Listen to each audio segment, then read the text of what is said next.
Good evening, everyone. Ayan, sige. Paki-help na rin po ako i-share ang ating live. Isend po ito sa ating mga GC. Sa ating group po sa Soksay Mahusay 2.0. Paki-share na rin po ng link. Pati po sa ating community GC po na Soksay Mahusay 2.0 para makapasok na po ang ating mga kasoksay dito sa ating live ngayong gabi. Ayan. So, ang ating tatalakayin po ngayong gabi, isa po sa mga pinaka-crucial na topic na dapat nating matandaan kasi nga, walang board exam kung walang research in social studies. Ayan, sige. Kaya, paki-mention po ng kanilang mga friends at tayo magsisimula na po. Okay, sa loob ng 2 minuto.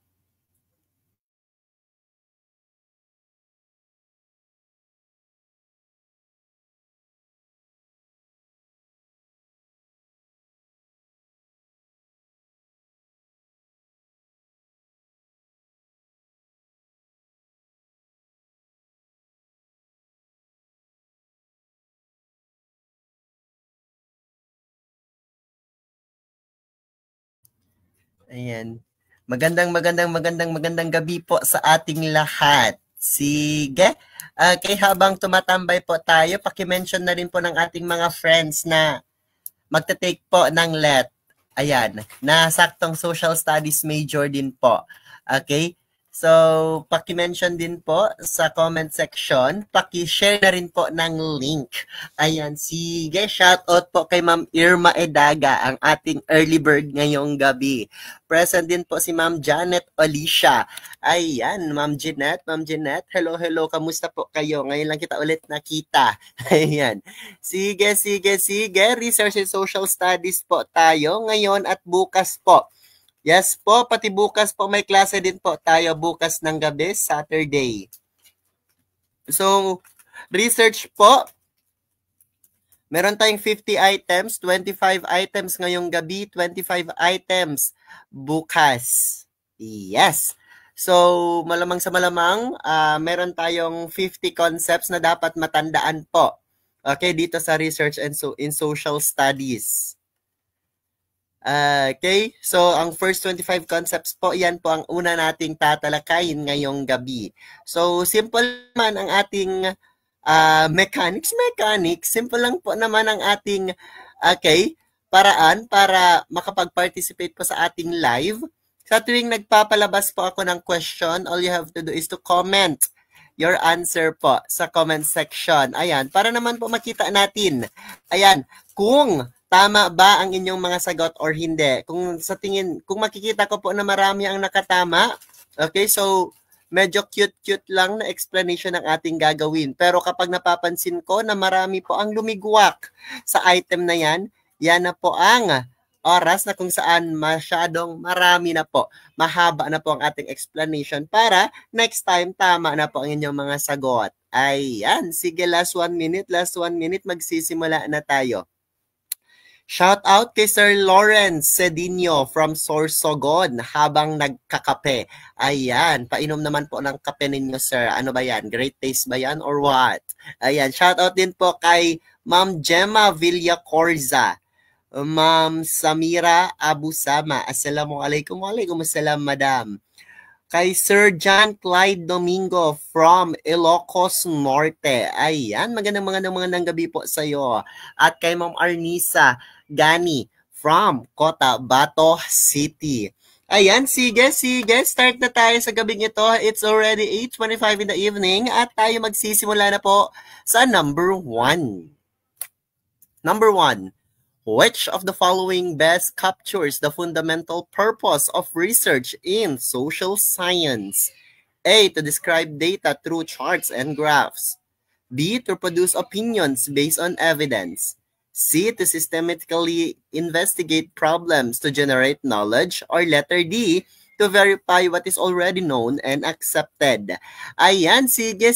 Number 1 tayo. Paki-comment po ng inyong sagot. I will give you 10 seconds to answer this one.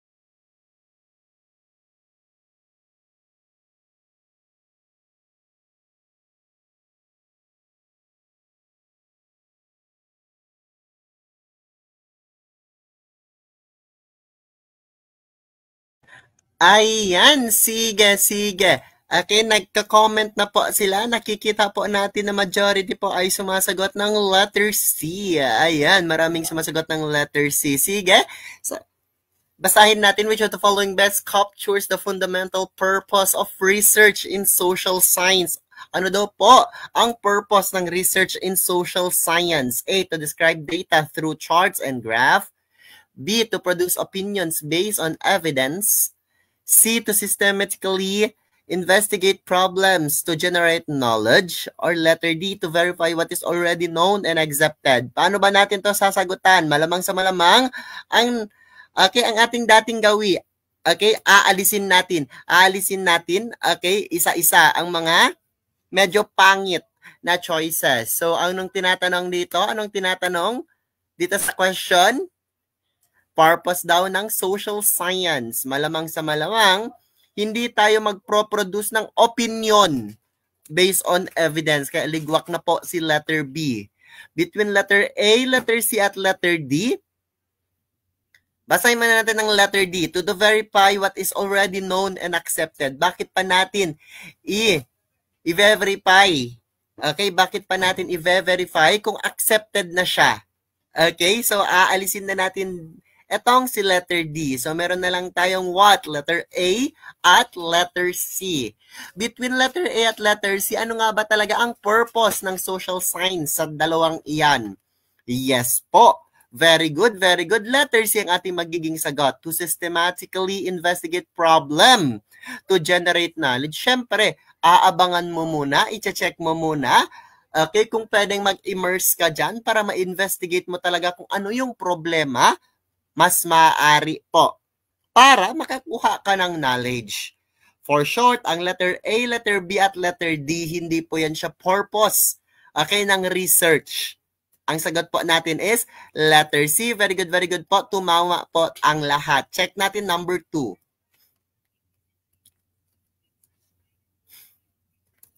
What trait of research reflects its reliance on observable and measurable evidence? A. Systematic. B. Logical. C. Empirical. Or D. Ethical.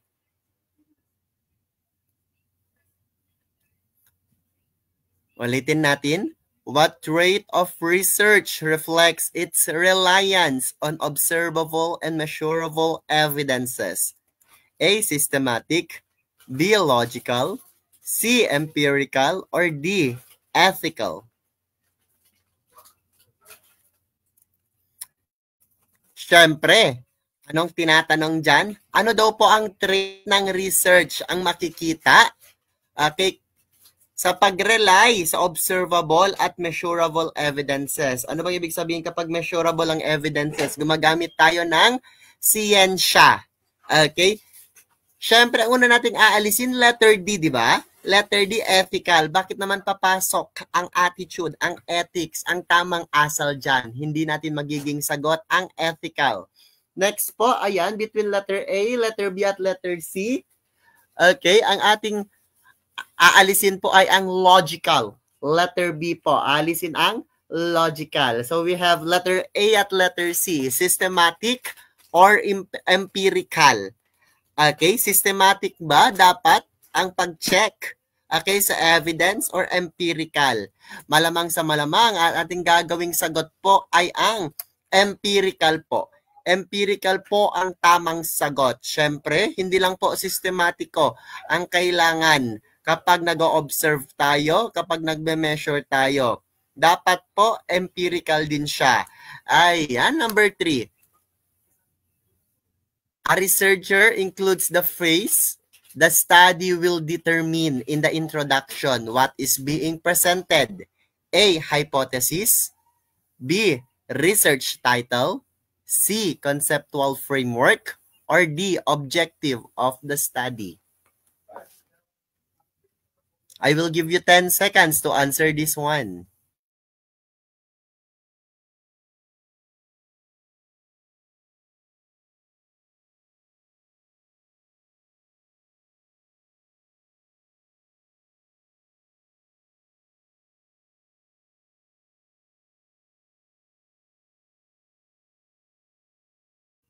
Okay? A researcher includes the phrase, this study will determine, shoot, in the introduction, what is being presented. Is it hypothesis? Is it research title? Is it conceptual framework? Or is it objective of the study? Ayan, so lahat ng yan, makikita natin yan sa chapter 1, di ba? So sa chapter 1, meron tayong research title, syempre. Okay, the effects of using social media to the academic standards of the students. Example, yan yung research title niya. So, after that, makikita natin ang introduction. Okay? Or yung background of the study. After ng background of the study, makikita natin ang objective at statement of the problem. After that, makikita din natin itong sina-hypothesis. Makikita natin itong, sino ba? Si scope and delimitation. So, chapter 1, makikita din natin itong significance of the study sa chapter 1. Pero ano bang hinahanap natin? Okay, ano daw po sa lahat ang nagsasabi ng this study will determine? Abay, syempre, hindi po magiging answer itong si research title kasi wala namang ganyan the study will determine, di ba? Yes. So, between letter A, letter C, at letter D, anong next nating isasagot? Aalisin rather. Syempre si hypothesis. Kasi nga kapag hypothesis, okay, ang linyahang makita natin dyan, number 1, number 2, there is a significant difference between blah, blah, blah. There is no significant difference kasi meron tayong null hypothesis at alternative hypothesis. So, hindi po magiging sagot si letter A at letter B. So, between conceptual framework pati objective of the study, ano magiging sagot natin dyan? Yes po. Ang ating sagot po ay ang letter D po. Objective of the study. Kasi kapag sinasabi natin conceptual framework kasi, dito natin makikita yung mga box. Dito natin makikita yung independent variable, dependent variable. Kumbaga, yung conceptual framework, yan po, okay, yung roadmap ng thesis or ng research na ginagawa mo.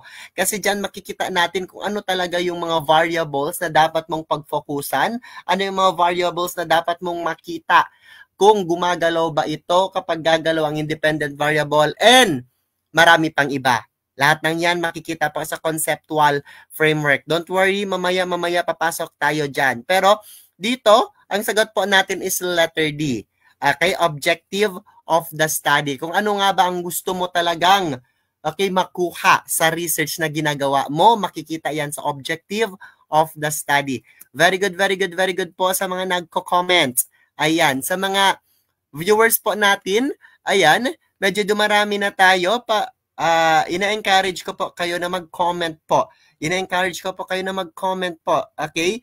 Para malaman po natin, ayan, kung tama nga ba ang sagot ninyo or mali. Kapag marami pong makamali, ayan, mas lalo nating pag-igihan ang pag-explain. Ayan, at doon ngayong napapansin ko, konti lang po ang nagkakamali. Ayan, almost tumatama lahat. Kaya, okay, proceed tayo sa number 4.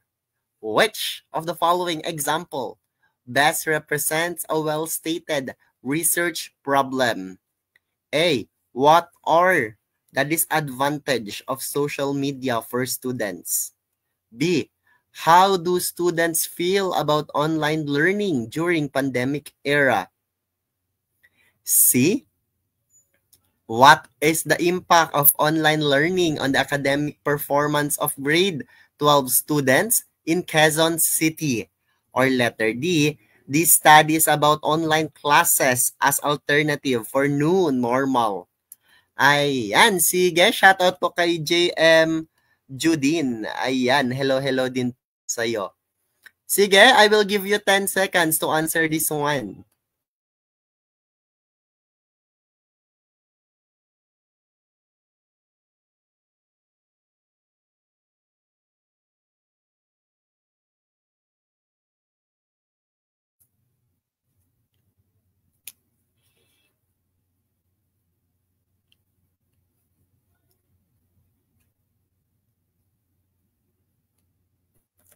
Which of the following example best represents a well-stated research problem? Ayan, marami ang sumagot ng letter C. Sige, sige, sige.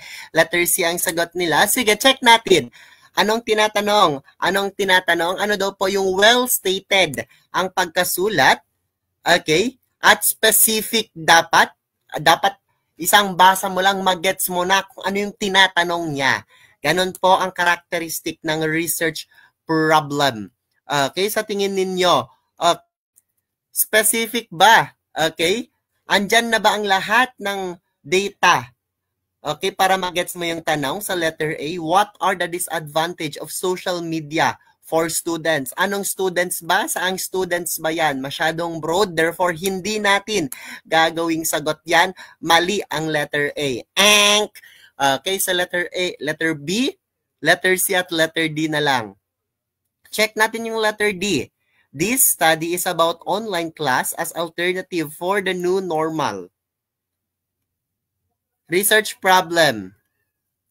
Hindi naman siya research problem kasi nga description. Nagde-describe siya kung anong about ang study na yan kaya hindi magiging sagot si letter D. Therefore, between letter B at letter C po tayo. Between letter B at letter C, sa tingin ninyo, sino dyan yung pinaka-specific yung tanungan, yung kahit hindi mo na siya basahin ulit, for the second time, magigets mo na ang tinatanong. Letter B or letter C? Yes po. Ang ating magiging sagot po ay letter C. What is the impact of online learning on the academic performance of grade 12 students in Quezon City? Okay, kasi nga andyan na yung impact of online learning. Okay, siya yung online learning, yan po yung independent variable. Academic performance, dependent variable. Sino yung mga respondents? Okay, sino yung mga pinag-aaralan natin? Grade 12 students. Okay, grade 12 students ba yan? Nationally, hindi po. Sa Quezon lang. Therefore, masyadong detail, masyadong specific. Yan po yung kailangan natin sa research problem. Ang magiging sagot natin, very good po, letter C. Ayan, kung letter C rin po ang inyong sagot, ayan, magpalakpakan po tayong lahat. Ayan, sige, sige, sige. Number 5 po tayo. A variable that changes in response to another variable is called letter A, independent variable. Letter B, controlled variable. Letter C, dependent variable. Or letter D, intervening variable. Ayan, sige. Ano daw po ang variable na nag-change daw po? Base. Okay, sa kasama niyang variable. I will give you 10 seconds to answer this one. Okay, while answering, pakishare po ng ating live. Ayan, while answering, pakishare po ng ating live. Pakimention na rin po ng ating mga best friends. Pakimention na rin po ng mga social studies best friends natin para mas lalong dumami po ang nanonood sa ating live. And last one, ayan, pakishare ng live na ito. I will give you 10 seconds to answer this one.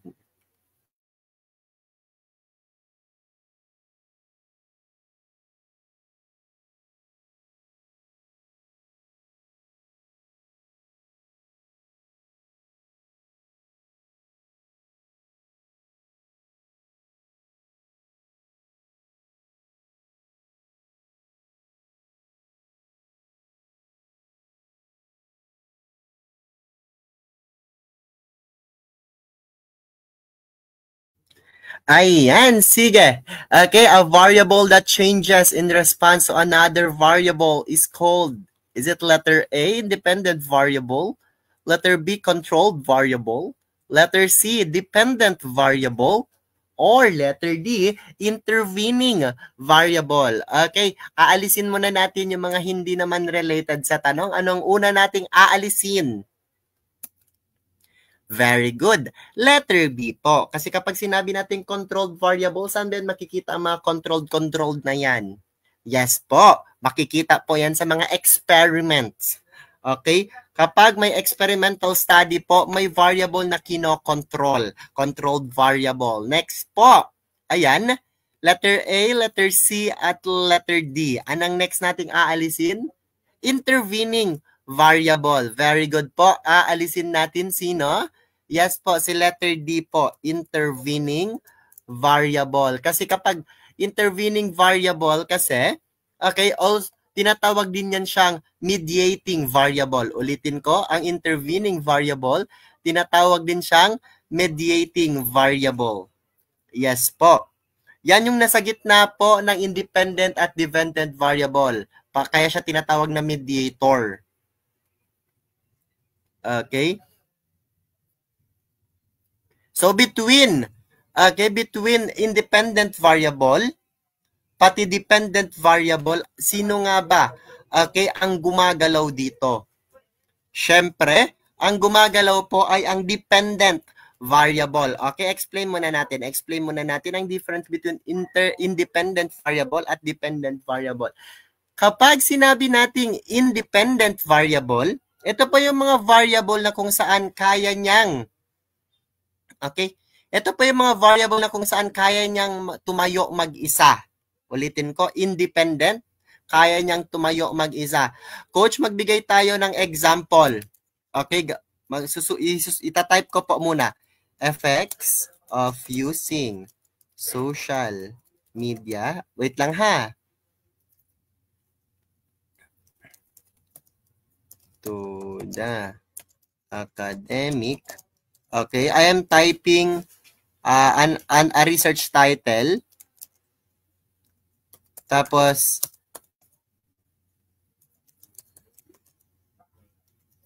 in Caloocan. Sige. Huwag nyo nang pansinin kung hindi siya naka-proper kasi tinype ko lang siya ng walang ano. Ito. Effects of using social media sites to the academic performance of grade 9 students in Caloocan. So, ang ating hahanapin po dyan ay ang independent variable pati ang dependent variable. Ulitin natin, kapag daw sinasabi nating independent variable, ano ito? Ito po yung mga variable na kung saan kaya niyang tumayo mag-isa. It means, okay, it means hindi na po nangangailangan ng ibang variable, kaya niya nang tumayo mag-isa. Kapag dependent variable, nagre-rely po siya, okay, sa independent variable. Focus tayo dito. Okay? Using or usage of social media sites, yan po yung independent variable. Kasi nga, kahit mawawala na po yung effects, kahit mawawala na po yung academic performance of grade 9 students in Caloocan, kaya niyang tumayo. Usage or using social media sites, okay, kaya niyang tumayo mag-isa. It can stand alone. Alisin nyo si effects, alisin nyo si academic performance. May mababago ba kay using social media sites? Wala po. Ginagamit pa rin siya. Ginagamit pa rin ang social media. Yan po ang ibig sabihin ng independent variable. Pero paano naman kapag sinabi nating dependent variable? Okay, paano naman kapag sinabi nating dependent variable?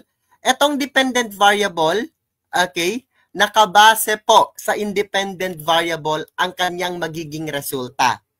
So dito po sa binigay nating title, ang ating dependent variable po is academic performance. Bakit po nagre-rely siya sa independent?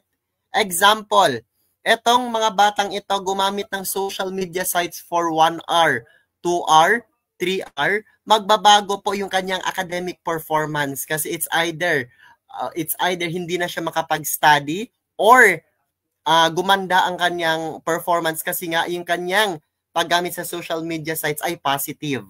'Di ba? So, what more kapag hindi gumagamit ng social media sites, anong mangyayari sa academic performance?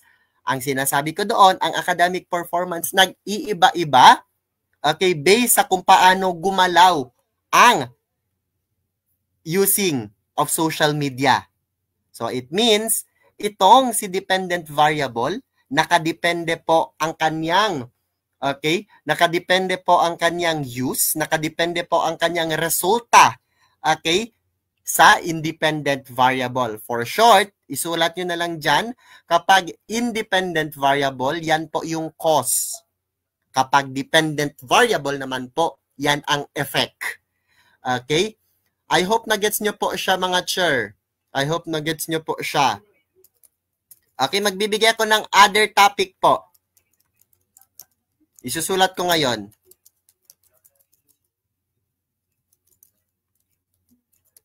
Research title. Tapos, ibibigay nyo po sa akin sa comment section kung, okay, na-gets nyo po. Ayan, sige. Ito yung bago nating ano.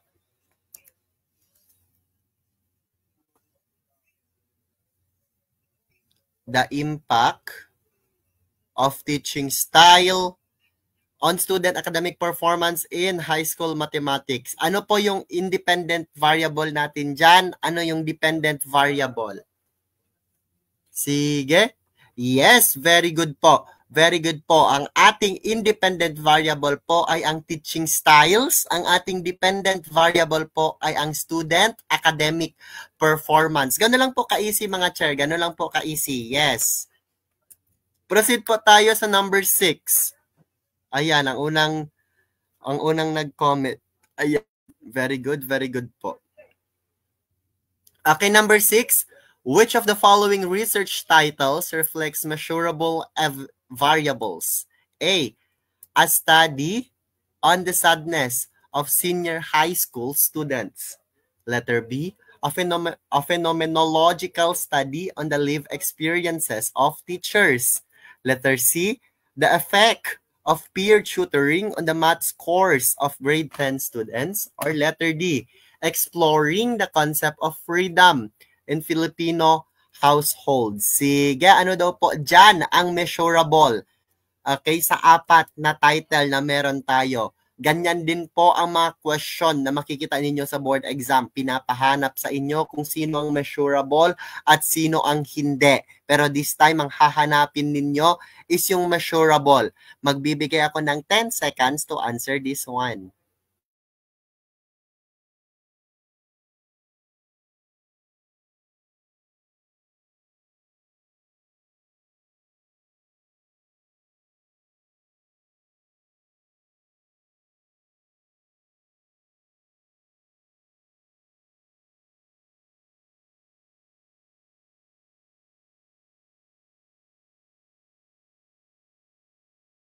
Sige. Which of the following research titles reflect measurable variables? Ayan. Ang una nating aalisin, sige, add one out pa rin tayo. Measurable, it means may data dapat. Ulitin ko, dapat may data. Okay, dapat nakakalculate, may statistics, may mathematics. A study on the sadness of senior high school students, may data ba yan? Hindi po. Qualitative research po ang atake dyan. Kaya hindi po yan magiging sagot. Letter B, letter C, at letter D. Alisin natin si letter D. Exploring the concept of freedom in Filipino households. Ang freedom po, more likely makikita yan sa anong study? Qualitative. Qualitative po ang type of research dyan. So dito tayo, phenomenological study on the lived experiences of teachers. Phenomenological na gani, di ba? So it means ang ating magiging sagot po is letter C. The effect of peer tutoring on the math scores of grade 10 students. Effects po ng peer tutoring. Pwede ka gumamit ng descriptive quantitative research dyan. Pwede mong gamitan ng Likert scale. Pwede mong gamitan ng questionnaires dyan, ang letter C, para ma-measure mo ang mga variables, para ma-measure mo kung ano yung effect ng peer tutoring. Kaya ang ating sagot is letter C po. And very good po. Proceed tayo sa number 7. Which of the following statements is true about hypothesis in quantitative research? A, it is proven true by the end of the study. Letter B, it is an untested theory used to support conclusion. Letter C, it is a tentative explanation or assumption subject to testing. Letter D, it is a fixed truth drawn from previous research. Ayan, magbibigay tayo ng 15 seconds para i-comment ang inyong sagot sa comment section. while naga-comment po kayo, ayan, paki-share po ng ating live. Paki-share po ng ating live. Paki-mention po ng mga friend natin na social studies majors. Ayan, magbabalik tayo after 10 seconds.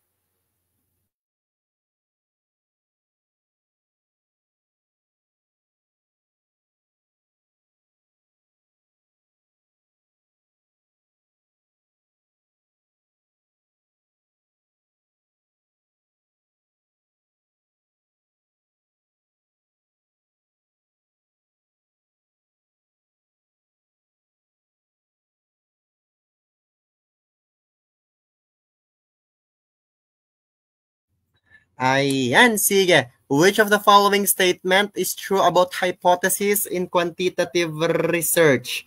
Letter A, it is proven true by the end of the study. Letter B, it is an untested theory used to support conclusion. Letter C, it is a tentative explanation or assumption based to testing. Or letter D, it is a fixed truth drawn from previous research. Ayan, ano bang magiging sagot natin? Kapag sinasabi ba natin quantitative, hypothesis in quantitative research, it is proven true by the end agad? Kailangan proven talaga siya? Sa end pa lang malalaman? Hindi po. Okay, hindi po magiging sagot si letter A. Next po, it is an untested theory used to support conclusions. Tama ba? Hindi rin po. Okay? Hindi rin po. Letter D, it is a fixed truth drawn from previous research. Anong kinalaman ng previous research po? Ang sagot natin, letter C. Okay, bakit letter C ang sagot? Kasi nga kapag sinabi nating hypothesis po, yan daw po yung educated guess. Ulitin ko, hypothesis, educated guess po. Kaya ang nilagay dyan, it is a tentative explanation or assumption subject to testing.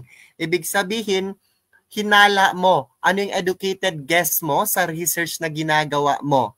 Very good po. Ang ating sagot po, okay, is letter C. Sabi pa ni Sir John Clyde, ayan, kapag sinabi daw natin, okay, na hypothesis, this is the proposed explanation of a phenomenon. Tama po. Very good po, Sir John Clyde. Ayan, number 8 tayo.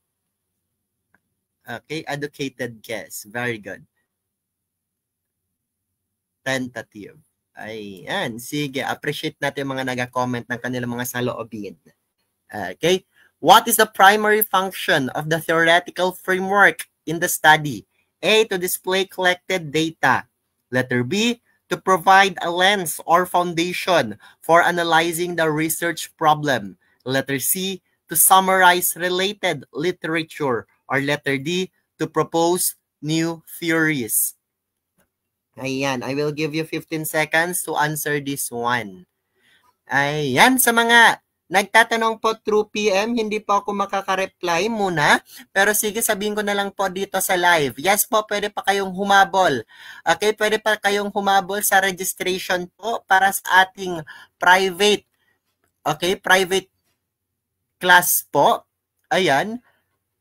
Yes po, 300 pesos po. More likely meron na kaming 14 sessions. Okay, 14 sessions ang nag-aabang sa'yo pagkatapos mo lang mag-register po. 300 pesos, unlimited na po ang iyong pagwa-watch ng lahat ng video sessions na meron tayo. Iba't ibang subject yan sa Social Studies Majorship. Okay, may test din po tayo. Ayan, unlimited taking din po kasi open ko po yung mga portal for the test. At syempre, after po ng class natin, ibibigay ko po agad-agad ang PowerPoint sa inyo. Ganon po kabait. Okay, ganon po kabait dito sa review center na ito. Kaya kung hindi ka pa nag-register, ay aba, mag-PM ka na. Ayan, sige. Number 8. Proceed pa rin tayo. Explain natin agad. What is the primary function of the theoretical framework in a study? A, to display collected data. B, to provide a lens or foundation for analyzing the research problem. C, to summarize related literature. Or letter D, to propose new theories. Ano bang tinatanong dyan? Ano daw po ang function ng theoretical framework? Malamang sa malamang, theoretical framework, dapat ang theoretical framework kasi kailangan. Okay, ano ba yung theoretical framework? Para before natin na-explain siya. Kapag sinabi natin theoretical framework, ito po yung foundational structure of your research. Ano makikita dito? Makikita po dito yung lens para magets mo, ma-understand, or ma-interpret mo yung nangyayari sa research mo. For short, blueprint po yan that connects existing knowledge, okay, papunta sa research mo. Nagets ba siya? Sir, hindi ko pa masyadong nagets. Medyo nahirapan ako. Explain po natin ulit.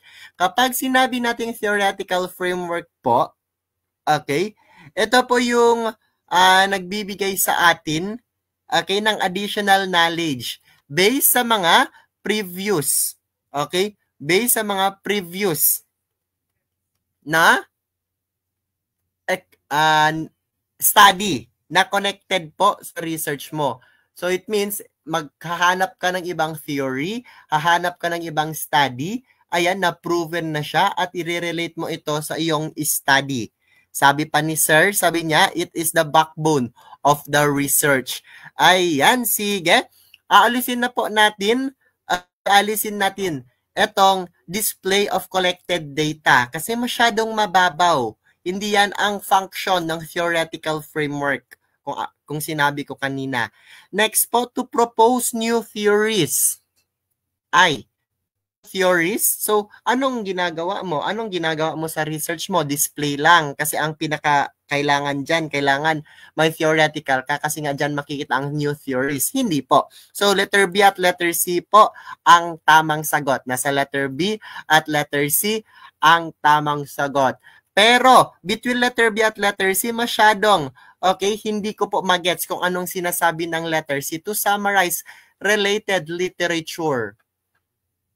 May RRL tayo, chapter 2, pero, okay, hindi po yan ang function ng theoretical framework. Ang function niya is yung letter B po, to provide a lens or foundation to analyzing the research problem. Letter B po ang ating magiging sagot. Very good, very good, very good.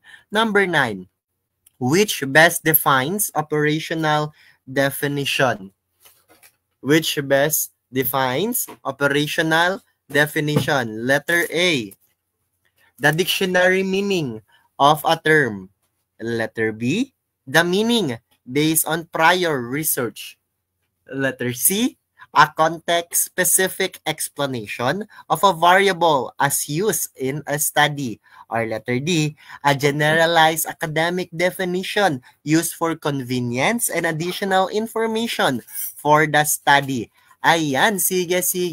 Magbibigay po ako ng 10 seconds para sagutan ito. Sa ating 130 na nanonood po sa ating live ngayong gabi, pakishare po ng live para mas lalong marami po ang makakapanood ng ating live. At syempre, ayan, sharing is caring. Dapat maging mabuti ang ating kalooban para makapas sa board exam. Ayan. Sige. Okay, comment muna. Babalik ako after 10 seconds.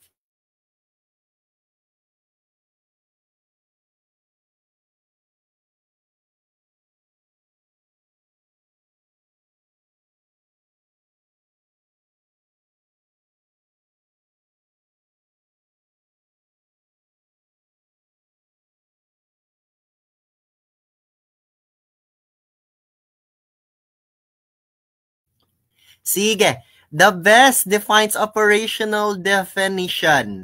Ano daw po ang ibig sabihin ng operational definition? Itong operational definition of terms kasi makikita natin yan sa chapter 1 eh. Okay, dito natin makikita yung kahulugan ng mga bagay-bagay. Pero ano ba yung exact, okay, na nagde-define dito? Okay, si letter C ba or letter D? Siyempre, alisin na natin si letter A at letter B, the dictionary meaning of that term, pati the meaning based on prior research. Okay, so alisin si letter A at letter B, focus tayo sa letter C at letter D dahil yan po ang sagot ng nasa comment section. Ang sagot nila is either letter A, letter C, or letter D. The context-specific explanation of a variable as used in the study or a generalized academic definition used for a convenience and additional information of the study. Sabi nila, letter D ang sagot kasi mas mahaba. Well. Ayan. Hindi po letter D ang ating magiging sagot. Sa lahat ng sumagot ng letter D, pakilapit po ng kanilang face at kayo po'y pagtita at pupupukin natin. Tandaan nyo po, kapag sinabi nating operational definition of terms, ayan, kukunin nyo po yung term na operational. Ang lahat po ng nasa loob ng definition na yan ay hindi po sa paano nyo makikita, okay, sa loob ng ordinary dictionary. Kasi kapag sinabi nating operational definition of terms, ito pa yung dictionary ng research mo. Ang lahat ng words na makikita dyan sa operational definition of terms ay, okay, nakabase, okay, sa kung paano siya ginamit ng research mo. Kaya, context-specific explanation po. Ulitin ko, context-specific explanation po ang operational definition of terms at hindi siya generalized academic definition. Ang ibig sabihin ng generalized academic definition kasi definition daw siya based on dictionaries. Hindi naman po ganyan ang operational definition of terms. Kaya ang sagot natin ay letter C. Ayan, sa lahat ng napukpok, ayan, sana okay, magbagong buhay na kayo. Sana magbagong buhay na kayo at tama ang masagot ninyo sa number 10. Ayan, correct answer, letter C. Number 10. What is the difference between scope and delimitation? What is the difference between scope and delimitation? Letter A, scope discusses limitations. Delimitation discusses boundaries of the research. Scopes explains coverage. Delimitation explains intentional exclusions.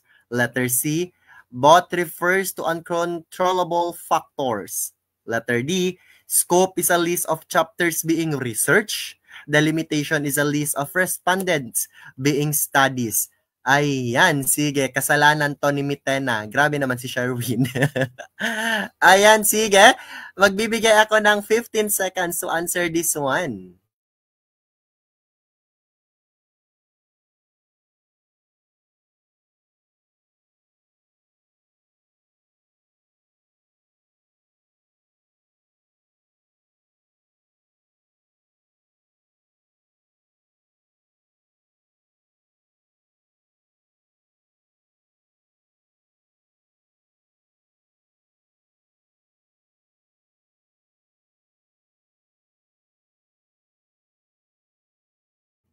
Ayan na, naghalo-halo na po ang sagot nila. Naghalo-halo na po ang sagot nila.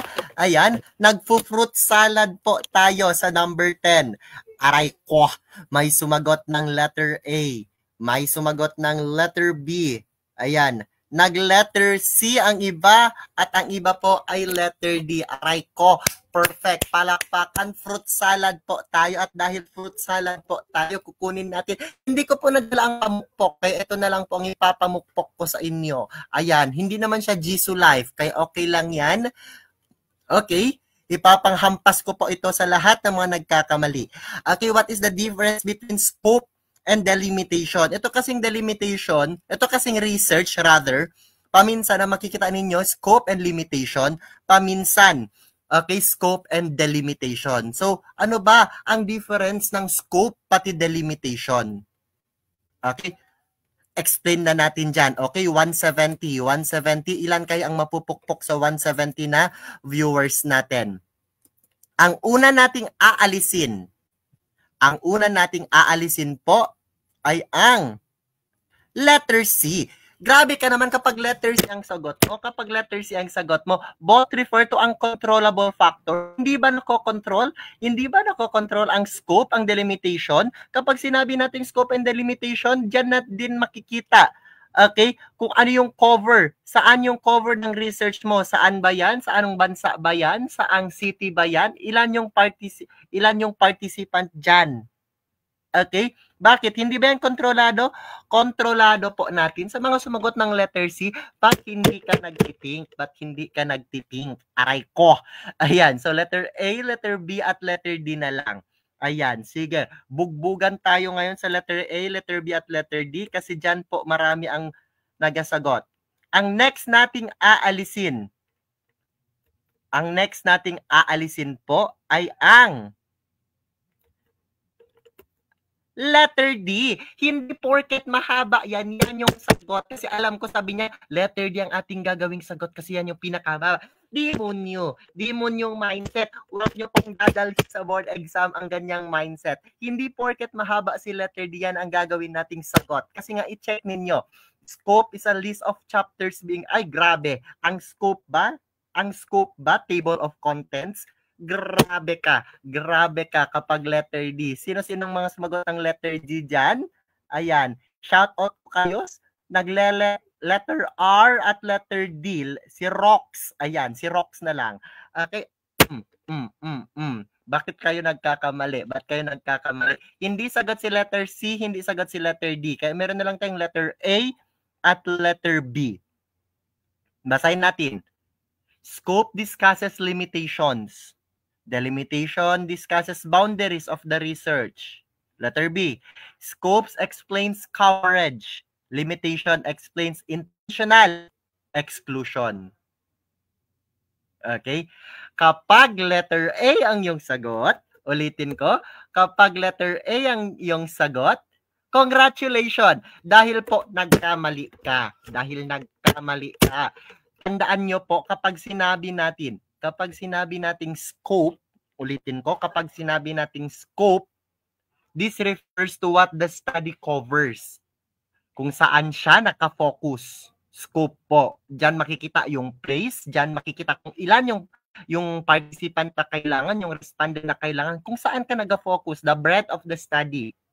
Example, this study focuses on the impact of online learning on academic performance of senior high school students in Metro Manila during the 2024 or 2025 academic year. It means yung scope mo, focus ka lang sa Metro Manila, sa high school students nila. Pero, okay, kapag sinabi nating delimitation, intentional boundaries po yan na sinet ng researcher. Example po ng delimitation, these studies does not include junior high school. Kasi nga, ang ating focus ay senior high. Delimitation yun agad. Nagets po ba? Kaya huwag na kayong mahilo. Letter A, letter C, at letter D. Letter B po. I-screenshot nyo na po yan para magets ninyo ang difference between scope and limitation. Scope, sakop mo kung hanggang saan ang iyong pinag-aaralan. Delimitation naman, kung ano naman po. Okay? Kung ano naman po ang intentional boundaries na sinet mo. Okay? Okay? Number 10, number 11. Which is the most appropriate as a research question for correlational design? Letter A. What is the effectiveness of peer tutoring to the academic standing of students? Letter B. Is there a significant relationship between study habits and test performance? Letter C. How do teachers describe their work and life balance? Or letter D. What factors influence teenage pregnancy? Magbibigay ako ng 10 seconds to answer this one. Ayan, sige.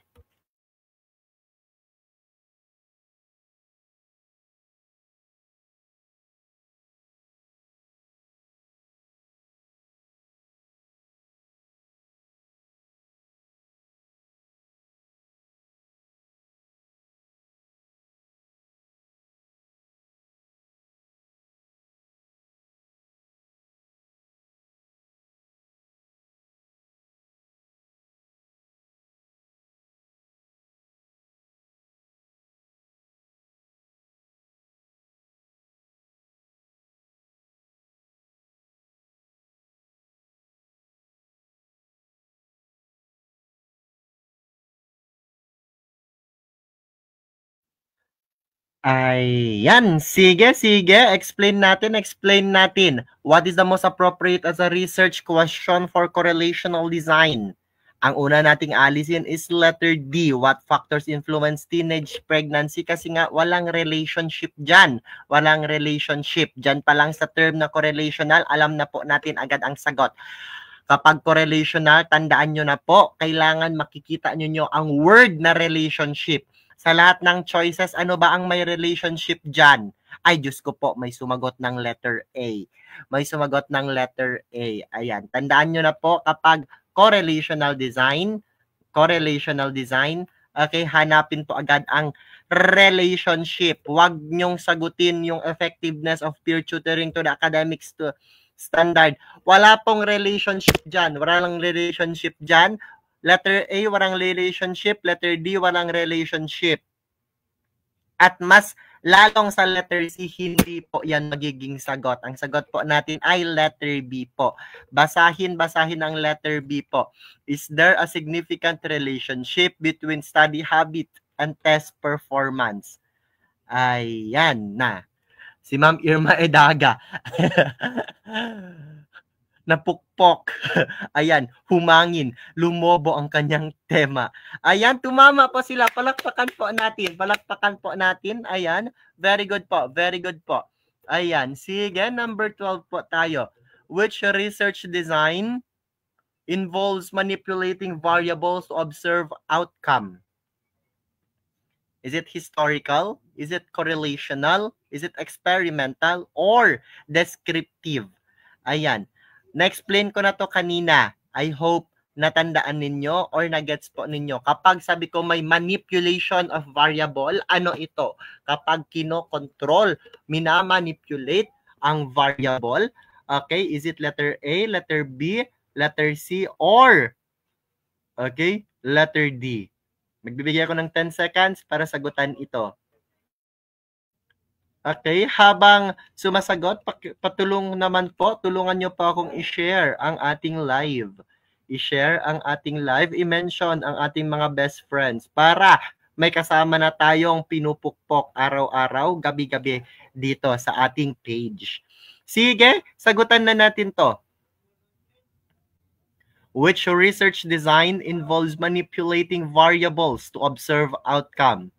A. Historical. B. Correlational. C. Experimental. Or letter D. Descriptive. Nagmamanipulate tayo ng variable Hindi lang tayo basta-basta nag-describe. Kaya alisin sa letter D. Wala naman pong relationship na nangyayari kapag nagmamanipulate tayo ng variable. Tama ba? Yes po. Kaya aalisin si correlational. Okay, wala na si letter B, wala na si letter D. So, between historical at experimental po ang ating magiging sagot. Historical, experimental. Ang tamang sagot ay letter C po. Letter C po ang ating magiging sagot. Anong keyword natin dyan? Manipulation of variables. Kapag may manipulation po nangyayari, may control of variable po, experimental po yan. Experimental outcome. Sabi pa ni Ma'am Mary, go, go, go! Ayan, number 13. Which of the following is a characteristics of qualitative research? Which of the following is a characteristic of qualitative research? A. Uses large samples for generalization. B. Emphasizes numerical data. Letter C. Seek to understand human behavior in context. Or letter D. Aims to test hypothesis. Yes po, ngayong gabi po kahit hindi kayo social studies major, pwede po kayo manood. Kasi ang research, hindi lang yan sa social studies majorship lumalabas. Lumalabas yan pati sa Prof Ed. Kaya kahit hindi social studies major, pwede nyo pong i-comment, pwede nyo pong i-mention para makapasok po sa live na ito. Pero syempre, ayan, kailangan ito ng mga soksay nating best friends. Ayan. Sige, number 13, which of the following is a characteristics of qualitative research? Quali, hindi po quanti. Tandaan po natin, kapag quali, more on words. Kapag quanti, more on data, more on number. So, anong hinihingi? Qualitative. Use large sample for generalization. Letter B, emphasize numerical data. Letter C, seeks to understand human behavior in context. Or letter D, aim to test hypothesis. Ang unang aalisin, very good. Ang unang aalisin, sabi ni Sir Rom, letter B, quantitative. Unang tatanggalin. Yes po, very good po. Ayan, sige. Alisin na natin si letter B. So, meron tayong letter A, letter C, at letter D. Ano magiging sagot natin dyan? Ano dyan ang pinaka-characteristic ng qualitative? Yes. Okay, tumama po ang lahat. Letter C. It aims or it seeks to understand human behavior in context. Okay, human behavior po, it means papasok ka dyan, mag-i-immerse ka dyan, mag-observe ka dyan, mag-i-interview ka dyan. Yan po ang mangyayari kapag qualitative research. Kasi kapag uses large sample for generalization, ang quantitative po ang papasok dyan kasi nga may data. Okay? It's either kukunan nila ng data through the use of questionnaire, ang 200 na participants or more than 200 at madali lang yon. Okay? Makalculate kasi nga isosolve lang po ang mga data na nakuha. So, for short, quantitative po ang approach sa letter A. Quantitative ang approach sa letter B. At syempre kapag may hypothesis, okay, characteristic yan ng quantitative. Ayan, may number yan lahat. Kaya ang sagot natin is letter C po. Number 14. When is a research considered valid? A, when results can be generalized. B, when it indicates the consistency and repeatability of results obtained from a test or measurement. Letter C, when it measures what it is intended to measure. Or letter D, when it avoids participant bias. Ayan, magbibigay ako ng 10 seconds para sagutan ito.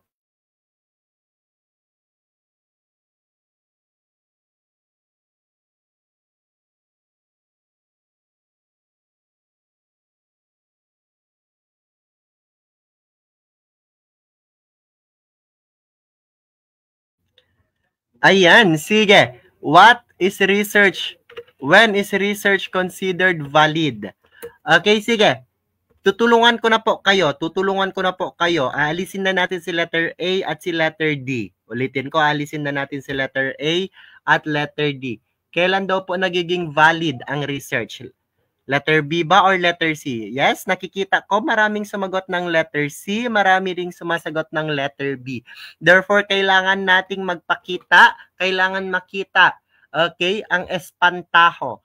Kailangan makita ang scarecrow. Scarecrow?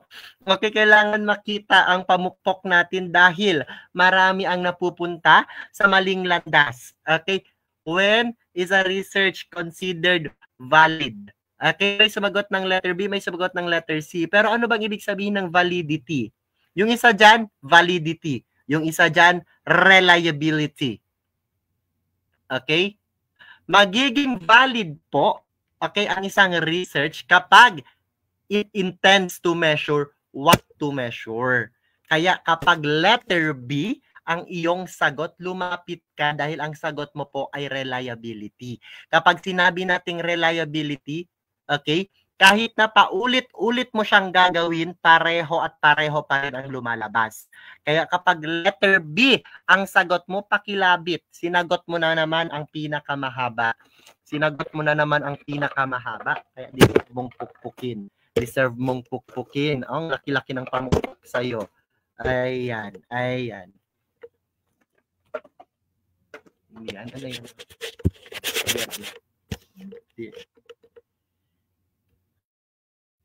Sige. Okay? Proceed tayo. Tandaan niyo po, kapag sinabi nating 14, okay, kapag sinabi nating valid, okay, kapag sinabi nating valid or validity, it measures what it intended to measures. It measures what it is intended to measure. Tandaan nyo na po, validity yan. Pero kapag reliability, kahit na paulit-ulit mo siyang, okay, i-test, i-measure, pareho pa rin po, okay, ang lalabas dyan. Yes po, minsan talaga kahit na mahaba, hindi siya maganda. Tama po, sir. Kaya wag na wag niyong piliin always yung mga mahahaba. Nasasanay kasi kayo kapag mahahaba, yan na yung the right one. Hindi po. Paminsan kasi kapag sino pa yung mahaba, sila pa yung mga masakit dahil tamaling sagot ang iyong sinagot. Kaya masakit siya dahil nga mawawala ang points mo. Ayan. Sige. Proceed tayo to number 15.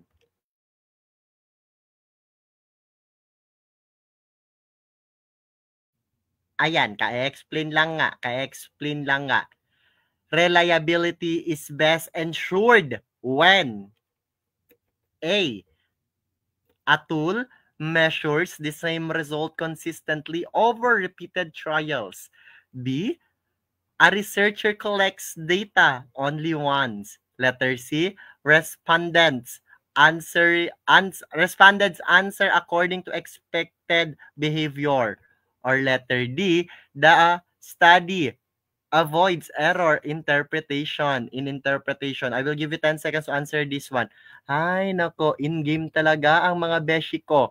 In-game talaga ang mga beshi ko kapag kamanyakan na. Ayan. Deserve niyong mapalabas sa screen. Aray ko.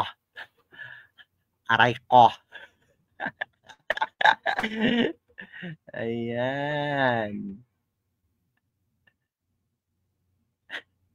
Okay, si letter A, mahaba na daw siya at tama. Okay, reliability is best ensured when A. A tool measures the same result consistently over repeated crises. Maniniwala ba tayo sa mahabang sagot na ito? Letter B, a researcher collects data only once. Letter C, respondents answering according to expected behavior. Or letter D, the study avoids error, okay, in interpretation. Okay? Sige.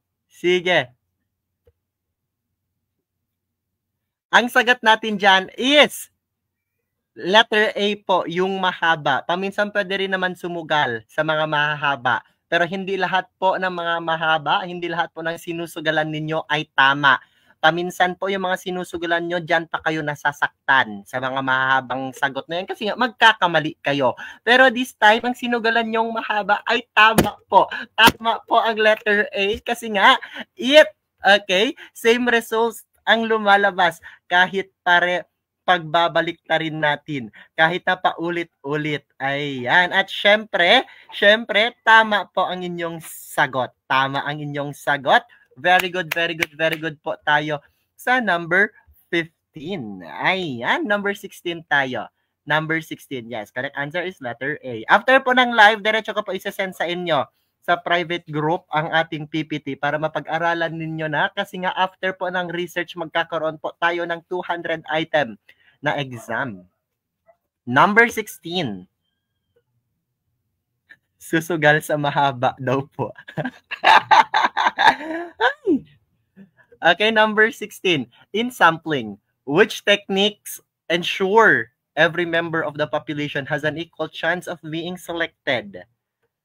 Letter A, snowball sampling. Letter B, stratified sampling. Letter C, purposive sampling. Or letter D, simple random sampling. Ayan, magbibigay ako ng 10 seconds para sagutan ito.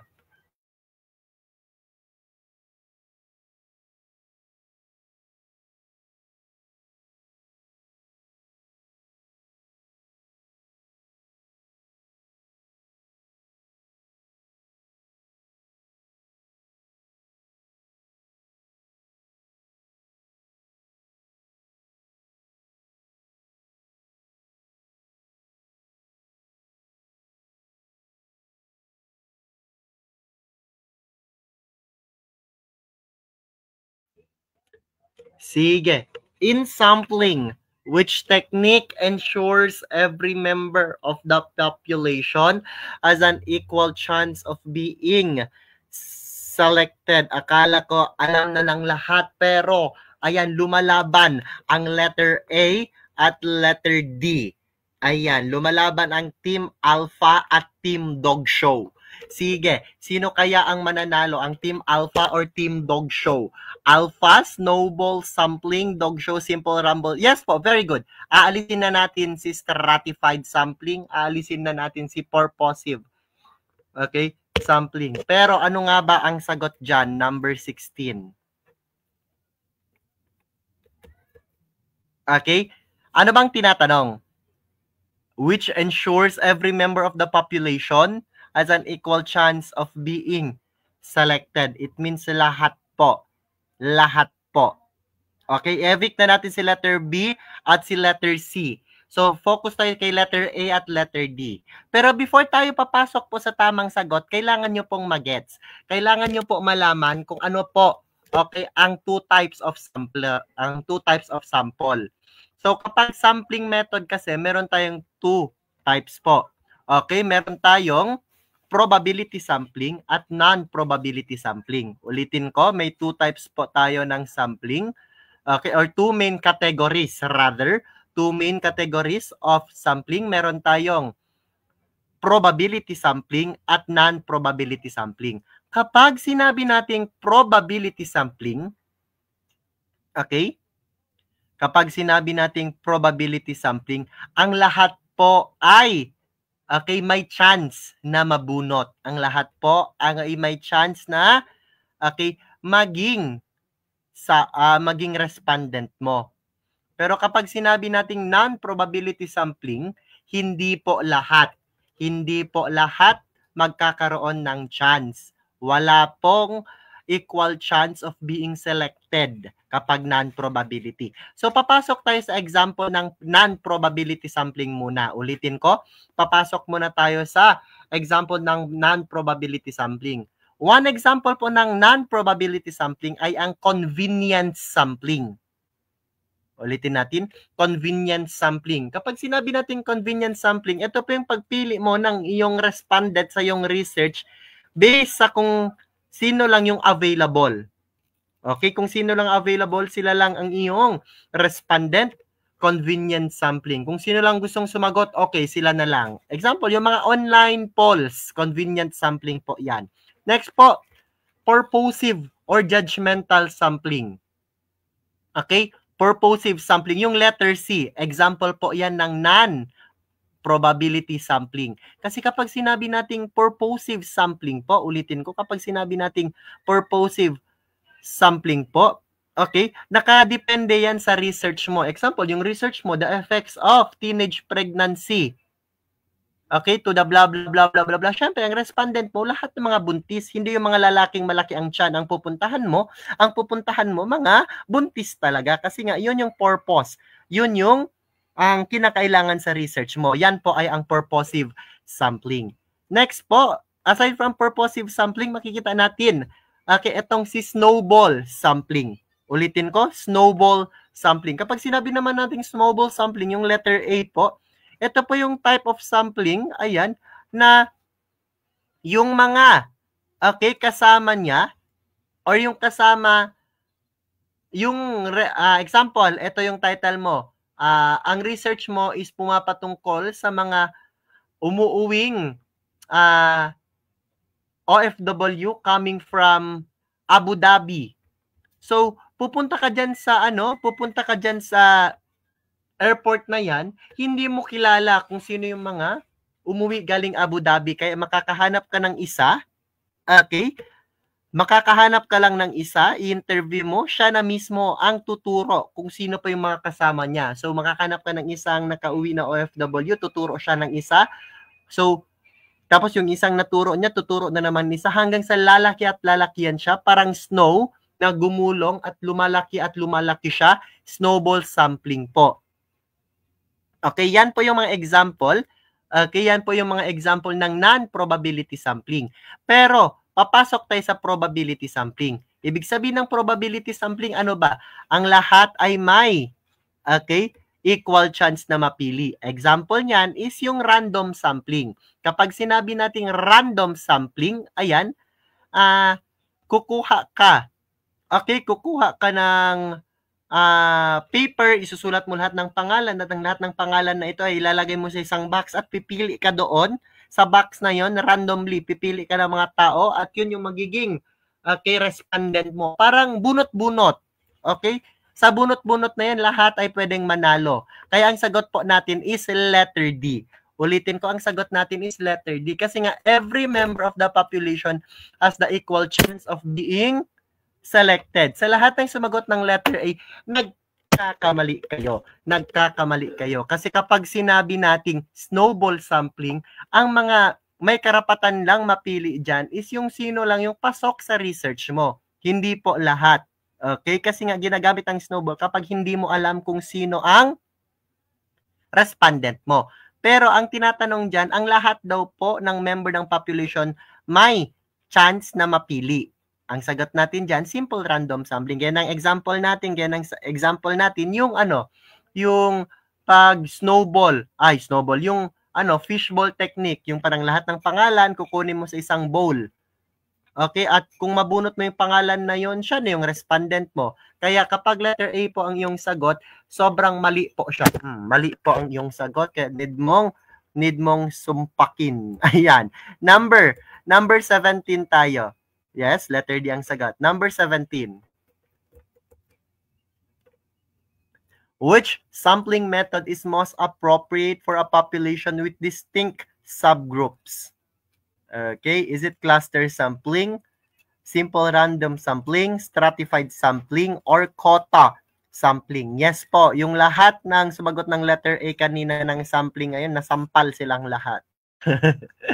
So dito po, ano bang tinatanong dito sa number 17? Okay, ang tinatanong sa number 17, ano daw po? Okay, yung pinaka-appropriate na gamitin na sampling technique, okay, sa population na iba-iba ang kanilang grupo. May iba-iba silang team. Cluster ba? Simple ba? Stratified ba? Or quota? Okay.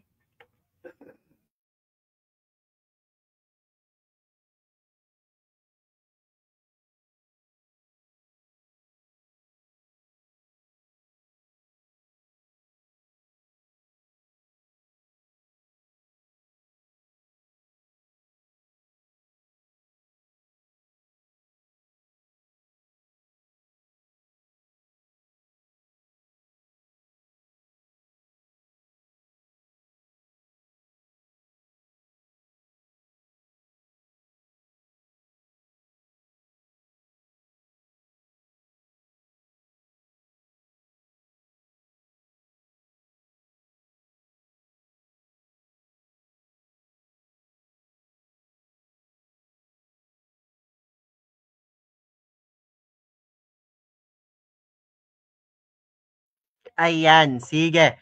May sumagot ng letter A, may sumagot ng letter D. May sumagot, okay, letter A at letter D po. Letter D, letter C. Ayan, letter A, letter D, letter C. Okay, sige. Okay, which sampling method is most appropriate for a population with distinct groups? So it means iba-iba daw po yung grupo. Okay, iba-iba daw yung grupo. So anong gagamitin nating sampling design or yung sampling technique? Syempre, alisin natin si simple random sampling kasi nga kapag simple random sampling, ayan, walang iba't ibang grupo diyan. Okay, lahat ay may karapatang mabunot. Yan yung keyword natin sa simple random sampling. So focus tayo, alisin din natin si letter D. Ay, Diyos ko po, ba't kayo? Okay, ba't letter D ang sagot ninyo? Masyadong malayo yan. Kasi kapag sinabi natin quota sampling, okay, ito yung sampling na kung saan may quota limitation. Okay, kaya hindi po natin magiging sagot. Okay, so dito tayo sa letter A at letter C magfo-focus. Cluster sampling at stratified sampling. Okay? May subgroup kasi. Pwede siya i-cluster, pwede siya i-stratified. Okay, alam ko nahilo din kayo. Okay? Explain ko po muna. Okay, kapag sinabi nating stratified sampling, ulitin ko, kapag sinabi nating stratified sampling, the population is divided into homogeneous subgroups or dinidivide natin siya into strata based on specific characteristics. Then after that, mag-randomly select ka na sa subgroup na yan. It means, example, yung research mo, okay? Yung research mo, ayan, yung mga respondent mo, ayan, is yung medyo, yung income nila 500 per day, may 1,000 below per day, o meron naman 5,000. Okay, pataas ang kanilang income. So, i-categorize mo siya based on income. At after that, kapag nakag-categorize mo na siya, yung mga mayayaman nagsama na, yung mga medyo mahirap nagsama na, yung mga medyo nasa gitna-gitna lang nagsama na. After that, doon ka nakukuha. Okay, iniisa-isa mo na sila doon. Ang tawag dyan is what? Yes po. Yan na po ang ibig sabihin ng stratified sampling. Pero kapag sinabi nating cluster sampling, the population is divided into cluster. That already represent the population. So, anong ibig sabihin yan? Okay? Sa nationwide school study,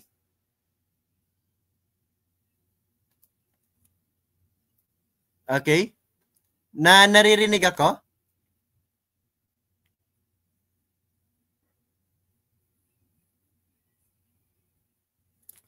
Naririnig daw ako. Kapag sinabi nating, okay, kapag sinasabi nating cluster sampling, pipili ka lang ng cluster tapos lahat na sila kukunin mo. Okay? Cluster sampling po, yan. Am I audible? Yes po. Naririnig daw ako. Ang cluster sampling kasi ginagamit yan siya kapag medyo malawak. Ulitin ko, ang cluster sampling ginagamit siya kapag medyo malawak ang iyong scope. Example, buong Pilipinas. So gagamit ka ng cluster sampling, pipili ka lang, okay? Pipili ka lang ng cluster, okay? I-divide mo siya into groups. Tapos, pipili ka lang ng mga cluster at yun po yung magiging respondent mo as a whole, isang cluster talaga. Okay, isang cluster talaga. So going back, ano yung pinaka-appropriate daw kapag yung population mo distinct group? Wala naman diyan sa question ang keyword na malaki ang area kasi usually kapag lumalabas ang cluster sampling, tinatanong sa board exam, dinadagdagan nila na ang place is masyadong malaki para pag-aralan at kailangan mo siyang i-divide into different cluster. Kaya ang sasagot natin is stratified sampling.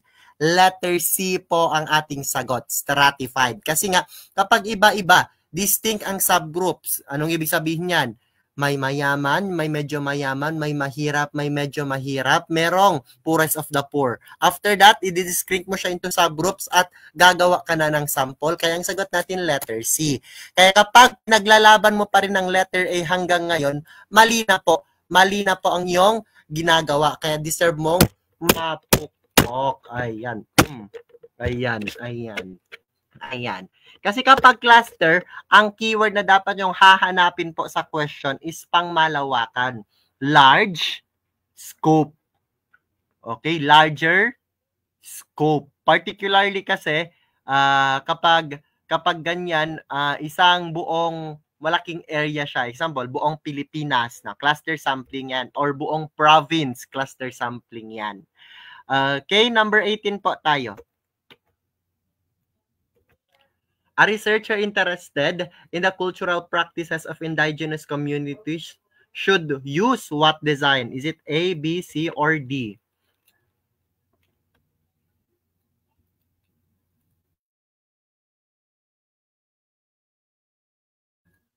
A, case study, B, experimental study, C, ethnographic, or letter D, historical.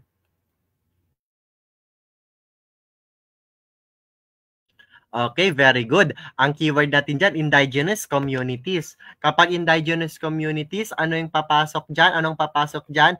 Yes po, ethnographic. Hindi naman po ang pinag-aaralan ninyo is yung Jose Rizal. Wala naman tayo pinag-aaralan dyan KKK kaya hindi historical.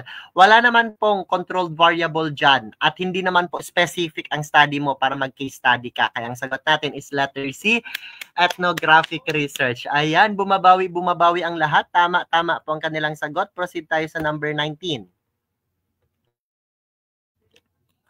Which of the following is a limitation of qualitative research?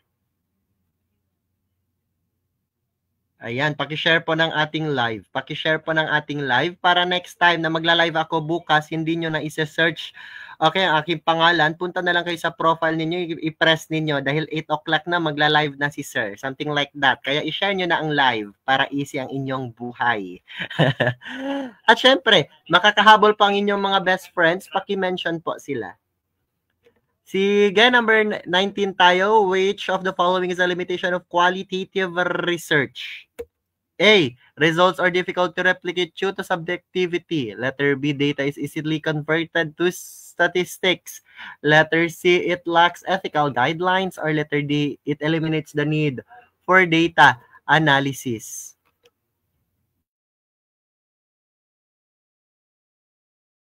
Okay, while answering, explain muna natin to. Ethnographic relates to the scientific description of people and culture with their custom, habit, and mutual difference. Very good po. Yan po ang meaning ng ethnographic research. Na-appreciate ko po yung mga viewers na nagbibigay po ng additional learnings to be pinned para mabasa po ng iba. Ay, yan. Sige. Limitation po ng qualitative research po, syempre letter A po ang ating magiging sagot. Okay? Kasi nga, paminsan kapag qualitative research po, nahihirapan tayong i-replicate siya kasi nga, subjective ang mga sagot. Ulitin ko. Okay? Subjective po ang mga sagot kapag qualitative research. Hindi katulad ng mga quantitative research, ang sagot natin, yes, no, ganyan. So, madali lang siya. Okay, kasi objective lang. Pero ito kasi hindi. Kaya ang sagot natin is letter A. Next tayo, number 20.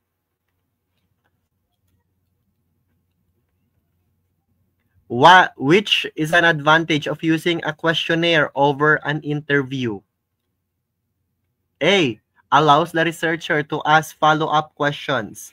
B. Encourages deeper emotional response. Letter C. Provides uniform responses for easy analysis. Or letter D. Guarantees 100% honest answers. Ayan. Ano daw po ang advantage ng paggamit ng questionnaire over interview? I will give you 10 seconds to answer this one.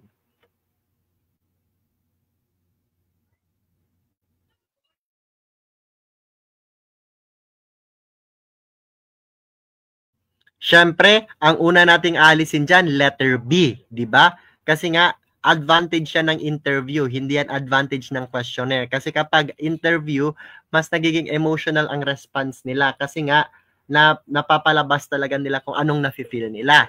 Okay, so between letter A, letter C, at letter D po tayo.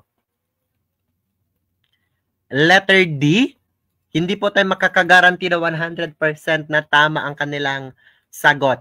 Ayan. So, letter A at letter C po.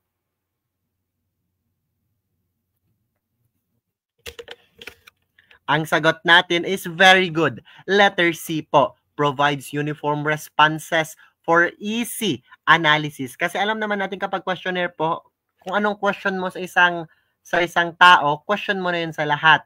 Okay? So, ang question din doon sa mga questionnaire, paminsan binibigyan na rin natin ng kasagutan. Katulad ng Likert scale, meron ng 1, 2, 3, 4, 5, depende sa taas ng sagot na gusto mo. So it means naka-indicate na kung ano yung sagot doon. Uniform na po ang magiging response ninyo. It's either yes or no. It's either observe, really observe, not observe. Something like that. So it means given na lahat uniform magiging sagot. Kaya ang sagot natin is letter C. Number 21. Which of the following terms refers to the group that receives the experimental treatment? A. Control group. B. Random group. C. Experimental group. Or letter D. Stratified group.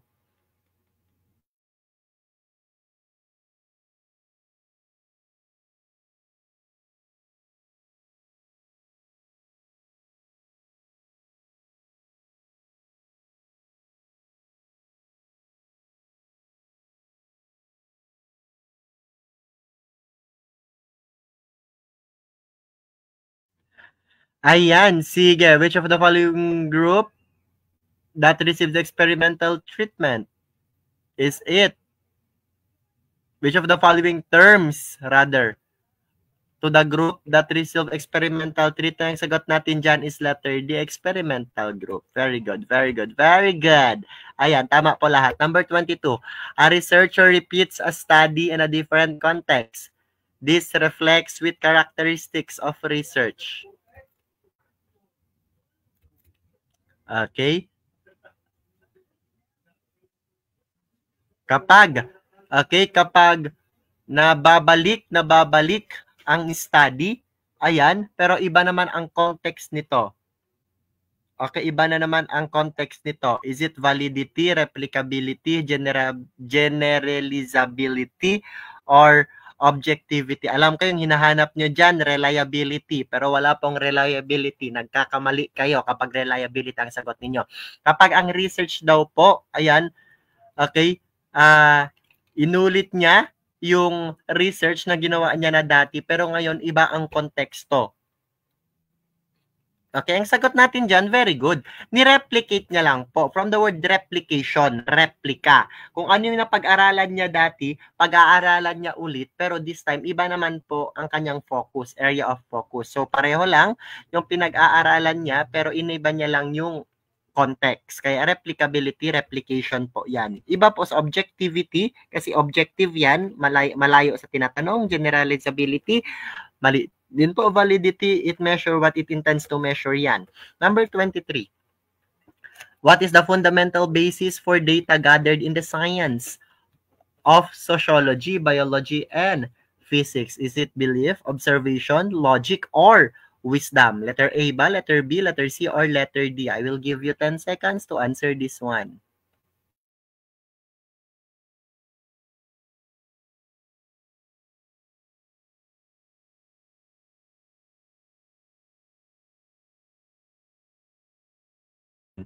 Okay, ano daw po ang basis? Okay, gathered in the science of sociology, biology, and physics. Very good. Very good po. Observation. Kasi among the four choices, siya lang po ang naiiba. Siya lang po ang gumamit ng siyensya. Siya ang gumamit ng science. At dahil letter B po ang sagot ninyong lahat, very good, very good, very good po. Ayan, sige, sige, sige. Number 24 tayo. The systematic explanation of observed phenomena drawn from social manifestation in social life is what? Is it hypothesis? Is it theory? Is it assumption or truth? Siyempre, alisin na natin itong si truth. Masyadong malayo.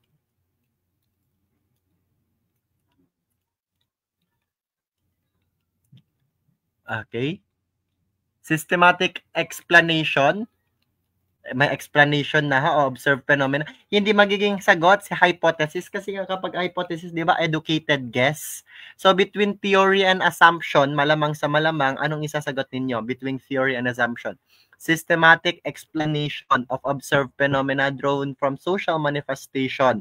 Ang sagot natin is letter B po, theory. Kasi kapag sinabi nating theory, ito yung explanation sa mga bagay-bagay kung bakit siya nag-exist. Pero syempre, hindi lang siya basta-basta explanation, may mga evidences ka rin. Pero hindi pa rin siya proven as accurate. Yan po yung theory. So magkaiba siya with hypothesis kasi kapag hypothesis, educated guess.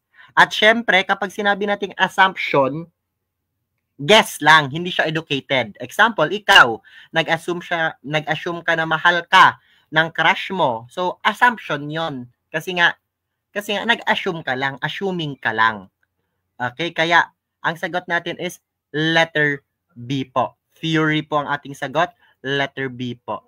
Last number po, 25. In scientific research, how is empirical truth achieved by an inductive or induction inquiry? Ayan, kapag inductive study ba, paano siya? Okay, alisin na natin si letter C, aalisin na natin si letter B. Letter A ba or letter D? I will give you 10 seconds to answer this one.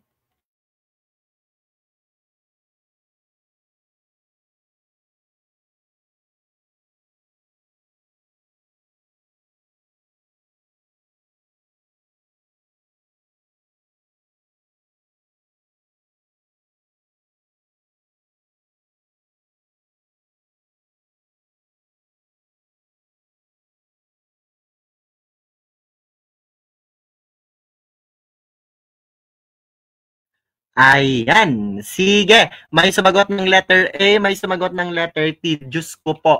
Aalis na lang kayo sa live. Gusto nyo pang mapukpok. Ayan. Letter A at letter D. Induction study. Inductive. Kapag sinabi nating inductive, specific to general. Kapag deductive, general to specific. Sa letter A at letter B, saan dyan yung inductive? Specific to general. Basahin natin yung letter A. By categorizing theory into different data. Letter D. By generalizing theory from data. Okay? Ang letter A, sa mga sumagot ng letter A, ayan, letter A.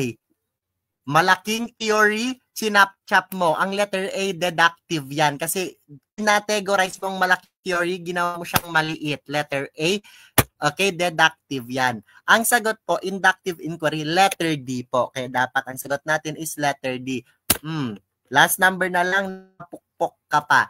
Ayan, letter D po ang sagot. And that's it. Yan lang po muna tayo ngayong gabi. Ayan, palakpakan po muna natin ang ating sarili. Ayan, yes. So, see you po tomorrow. Sa mga gustong mag-avail po, mag-PM lang po. Mag-PM lang po sa page na ito. Ayan. I hope marami po tayong natutunan ngayong gabi. Sige. Bye-bye!